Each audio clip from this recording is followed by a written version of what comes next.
I'm Aspen. I'm an American citizen who traveled to North Korea in July of 2015. Did you know I was one of the first foreign tourists to enter Pyongyang's new international airport in July of 2015? Let me tell you about the journey of getting to that airport and entering it for the first time.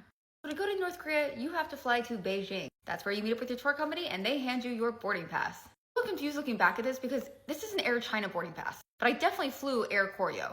JS-152, Air Koryo flight. Example of one taking off today. JS-152. Look, I'm not gonna lie to you, I was hella scared. This is when the fear really started setting in. So I don't have photos of the flight. You gotta trust me here. Let me set the scene.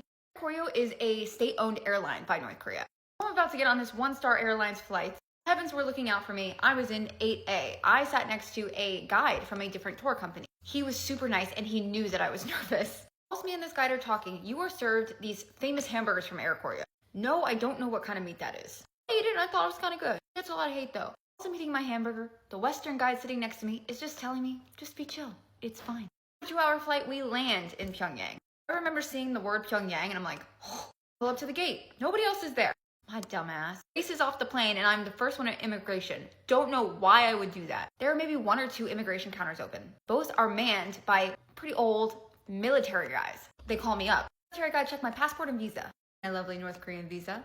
I stupidly asked him to stamp my passport. He said no. They don't stamp your passport because they know you're gonna have trouble other places. They're actually pretty considerate about this.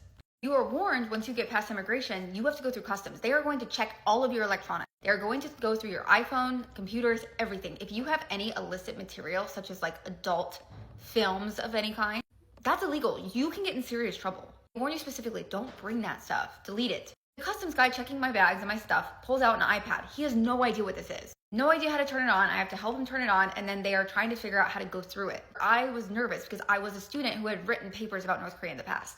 It takes a while for everyone to get checked. They ended up giving me my iPad back. It was all fine. You exit customs, and there are North Korean guides who are trying to figure out what group you're a part of, what tour group. I didn't realize this at first, though, so I thought these were just locals in the airport. They can't go anywhere. Why would they be there? North Korean female guide approaches me and says, "Are you from Denmark?" I said, "No, I'm from America." He walks away. I was confused. Then I met up with my tour group, boarded a bus. Quickly, I'm just going to show you some of my first pictures in North Korea. This is an apartment building. I remember thinking it was symbolic that it was raining because I was like, oh my God, my life might be over here. I know that's dramatic. I remember seeing these crazy buildings with the portraits and I was like, wow, that's super sick. When I first entered North Korea, you definitely see a lot of those rundown apartment buildings like I just showed you. Then you see buildings like this and you're like, holy moly, this is cool.